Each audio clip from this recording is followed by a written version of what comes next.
Merry Christmas and Happy Holidays, everyone. Thank you for clicking this video. I hope you are all doing very well. In this holiday-themed video, we'll be making Krampus. Now, right off the bat, I'm sure you're like, what are we looking at? Like, what is this? Because this is not my normal sculpting. This is not my normal resin casting. This is something completely new. And I know it's like very specialty, so please just bear with me a little bit. I am going to be 3D sculpting this piece and then 3D printing it, which is something I've always wanted to try, and I'm very excited that I finally get to give it a shot, and the result just looked so good, so please stay tuned to the end because it is definitely worth it. But yeah, like I said, this is completely 3D sculpted. I am using the program ZBrush, and this is like the first time I'm like really using it, so please, if you're like, you know your stuff and you know your 3D sculpting, don't come for me because this is my first time and your girl had to Google a lot of stuff throughout this. She doesn't know what she's doing, but we gonna get there. So essentially, I'm literally just sculpting but in a 3D format, so I'm still just taking a ball of clay, which in this case is just a sphere that's digital, and then I'm just pushing it around and pulling out shapes to get the form that I want. And you best believe that this is also my first humanoid character, first of all. So again, you best believe that I was using references, because like I always say, references, people, references, because I've never sculpted any type of human looking creature, and I was kind of going for like a fawn goat man kind of thing, so I was just googling so many references, like every angle, because I was like, what am I getting myself into? I have no idea what I'm doing, but we're gonna push ahead, and I am so glad I did, because while he may not be anatomically correct or anything, he just looks cool and I love it. And he wouldn't look nearly as good as he does if it wasn't for references. And when I say references, I'm not always talking about like you need the skeletal structure and the muscle anatomy and you need to, follow it to the T. I'm just talking about like stuff that inspires you. Like if you see a piece of art and you're like, yo, I want my stuff to look like that, have it as a reference for you to follow. Just anything like that can help you level up your pieces to a point that you didn't think that you were ready for or that you could do. So, references, people. References, because, they help. In all honesty, though, I really wasn't sure if I was gonna post a video like this, because it's like not so different, but is so different at the same time from my usual content, and I wasn't sure if you guys were interested in seeing something like this, like 3D sculpting and stuff, because again, it is so specialty, and it's not really copyable, or it's not as easy to learn from, because again, it's all digital and you can't have like a hands-on approach with it, so I wasn't sure. So do let me know. I don't know if this channel is going to stay just like all strictly tutorials to show like beginners and stuff, or if I want to do more advanced stuff like this just to show things that I'm currently working on and stuff. I'm just like learning things on my own. Like right here, I may know like clay pretty well, but when it comes to 3D sculpting, I'm a total noob and I have no idea what I'm doing, and maybe that's something you guys would like to see. I don't know, so let me know in the comments if that's something you're interested in. And while you're commenting, let me just vent a little bit. I tell you guys you can vent in the comments, so let me just vent to you a little bit. I was stupid, and I decided to make a Krampus like 3 days before Christmas, because I was like so hung up on the fact that I wanted him to be either on Christmas Eve or Christmas. So I'm doing this voiceover on Christmas Day. I'm not very smart, and I don't plan ahead very well. But like I really do like his end result, but man, my mental state is a little questionable right now. It just falls into 2020. This whole year has been a little questionable, so I'm just keeping it on brand. But even though my mental state is going down the toilet, don't think I've forgotten that this is your daily reminder that if you have been thinking of something, some kind of art piece, an art doll, whether it just be painting, drawing, or anything crafty, and you've been putting it off because you think that either you're not good enough or it's too much work or it won't turn out how you want, let me tell you right now, you knock that right out of your head. No, no, no, we don't allow that here, alright? We encourage each other. So you're gonna go ahead and you're gonna go start that thing that you've been putting off, and you are going to rock it because I believe in you and I have faith in you, and I will encourage you to go be that artistic self that I know you can be. All right, I believe in you. Okay, you can go do the thing. Make it a New Year's resolution too. Like, instead of like having some giant goal, just say, hey, you know what, starting in the new year, I do want to draw a little bit more. I do want to take some time to do this project that I've been thinking about, you know, something just like that. All right, I believe in you. You can do it. And I love you, okay?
Here is a little snippet of my 3D printer actually printing Krampus's head, and I totally botched the time lapse because I think I moved it like 3 separate times, and I may have had to do it twice, but you know, we got there. Hey, look, there's Krampus. Woo! My mental state. But here he is. After all the 3D sculpting and 3D printing, I actually get to hold the piece that I sculpted, and I think that's like my favorite part and why I like this so much, because like I made it digitally, but I get to hold it physically and make it into a piece, and that's just so cool to me. And I love, love, love how he turned out, especially for my first go. He just, I love him so much. I just like it. And here's something that's finally a little bit familiar. I will be making his hooves out of Instamorph, and Instamorph is just these little plastic pellets that you put in very hot water, and when they melt they become moldable, and then once they cool they become a hard plastic again. So it's really good for things like hooves in this case, or claws, horns, anything that needs to be really firm and rigid and not breakable. This stuff is really good for. It can't get like super detailed, which is its downfall, but as far as just small details and stuff, it's perfect for like I said, like the claws and stuff, just really small things that need that extra strength. And I'm just doing this because, again, I want him to have smallish feet, and I don't want like clay to break under the strain of the wire, so that's why I'm choosing Instamorph in this case. And once he is attached to his body frame and his feet and hands and head and all that is done, it is time to build up the body. And for that, I'm using quilt batting. And it's just this big long roll of pretty much pressed teddy bear stuffing. And I cut it into very long strips and I just wrap it around the body over and over and over until the body's built up to how I want. Now, you do want to keep in mind, water break. Now, you do want to keep in mind. I said I was gonna say water break when that came up, but I wasn't expecting it to come up that soon. So water break. Anyways, something you want to keep in mind is that when you're making the body and you're building it up, you don't want to build it up to quite as thick as you want it to be, because whatever fabric you're going to add on top of that is also going to add thickness. So you want to build it up just a little under what you actually want, so that when you go ahead and add the fabric, it's the perfect body type you're going for. But like I always say, if you want chunk boy, you go ahead and you get chunk boy, okay? You make him thick. But if you want thin, slender boy, you go and you make slender boy. Okay? We like all body types here. We like them all. Now, for this case, I was doing a little bit of both. I wanted him to have a really chunky, floofy neck, so I really built that up. And then I wanted his arms and legs to be way more slender, so I just made sure I didn't add too much quilt batting for that. And it also ties into what kind of fur you're going to be using, so that's something to think in mind. Like, I knew I was going to be using really short fur for his body, but for his neck, I was going to use very long fur, so that's something to keep in mind when you're doing the quilt batting, and that gives you a better gauge of how thick you should probably make it and stuff like that. So it's just something that kind of comes with practice. But it's like, quilt batting is pretty forgiving, so you don't need to like, is this too thick? Is this too thin? Like, you can always also just trim down whatever fur you have to get the more body shape that you're going for. So this kind of stuff is more forgiving.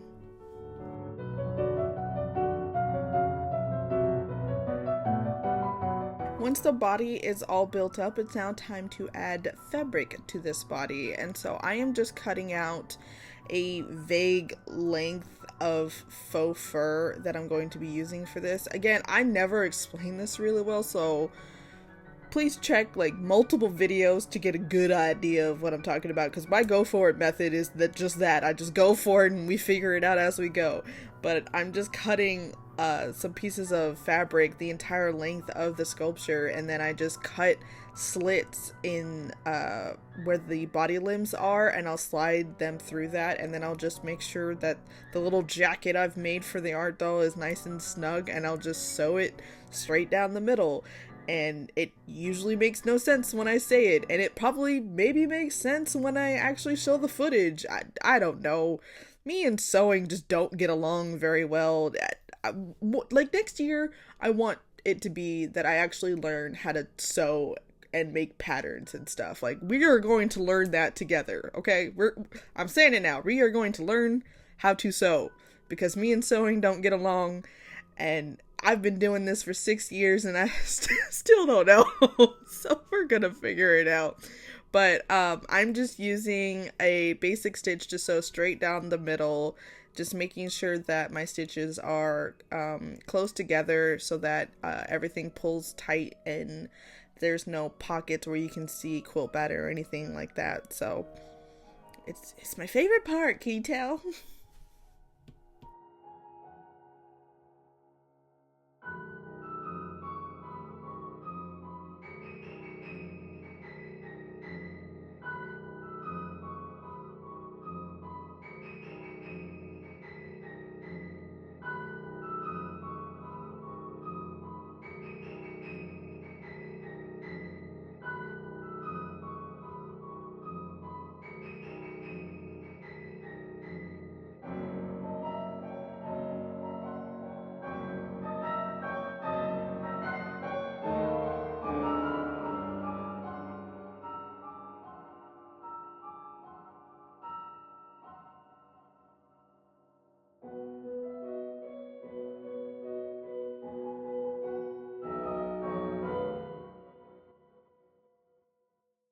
I do a similar process for all the limbs. I'll take a piece of fabric and I'll cut it the entire length of each limb, and then I'll trim it so it's nice and snug, and I'll start sewing from the feet, or in this case hand first, and move my way up towards the body, and then once I reach the body I will join the two pieces of fabric together with a ladder stitch. Once the body is all sewn, it is time to do some trimming. Now, I'm not going to be doing too much trimming. I just want to get the, most of the frosted color off this fur because I want him to have a more dark monochromatic look. So for that, I am using a pet shaver, and this is a tool I definitely recommend if you're going to be making multiple art dolls. It just really helps to speed up the process. It takes off the fur quickly, evenly, there's no stray bits, or it's not jagged or anything. It takes it off really smooth, so I really like it for that.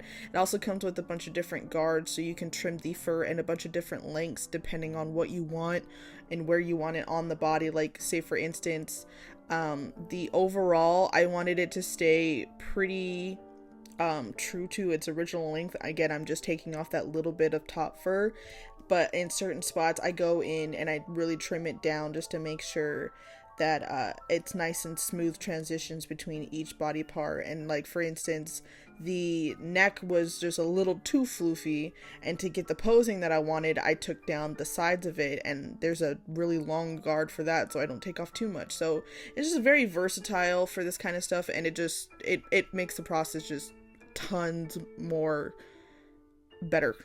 Tons more better. Yes, tons more better.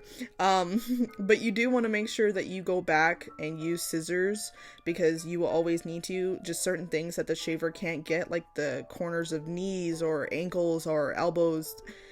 You want to make sure that you trim those up so that your angles are pretty good.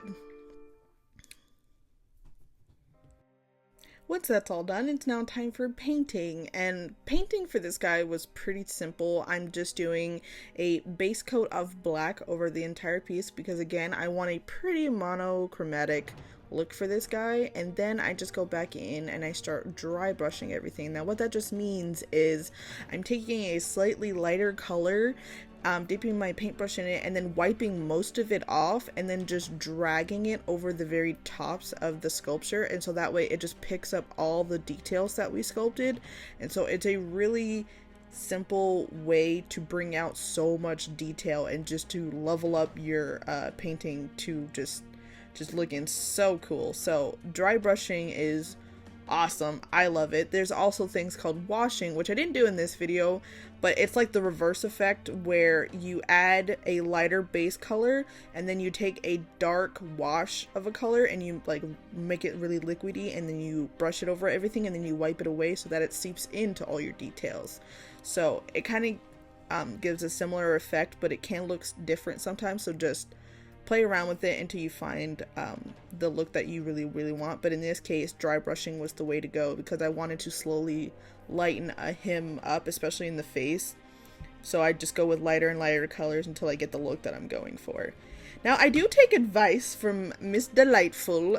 When she did her Goatman video, she mentioned that because he was so monochromatic, she added red, and at first I was like, no, I want him to be really monochromatic, but I was looking at him and I was like, you know what, red might actually like really work with this piece. So I'm taking her advice and I'm going to be adding a little bit of red to his horns. I did markings on his face and his hands, and I think it just really came together with that, especially on the face.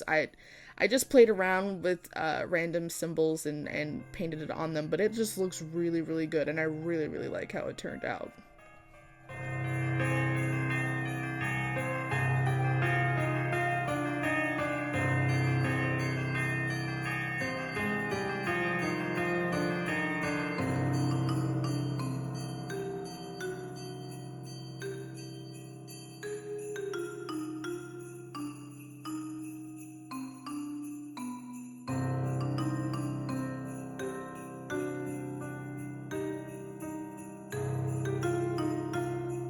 And the last step for this guy is going to be airbrushing. Now, I'm not going to be doing too much of it. I just wanted to do enough to give a bit of a tonal variation in his fur.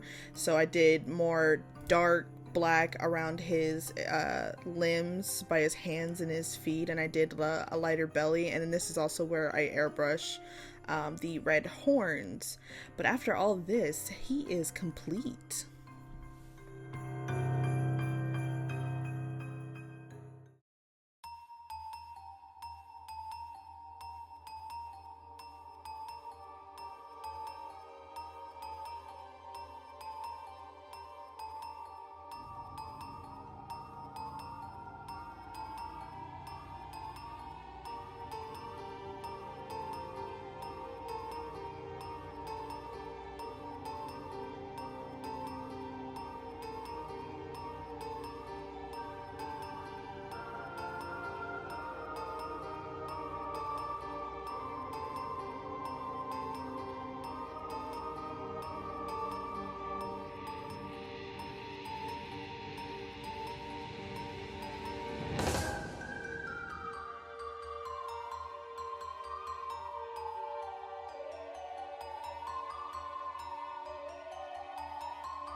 He is finally done, so I can finally rest, because again, my mental state, man, my mental state. Thank you for sticking around and watching this video with this monstrosity of a voiceover.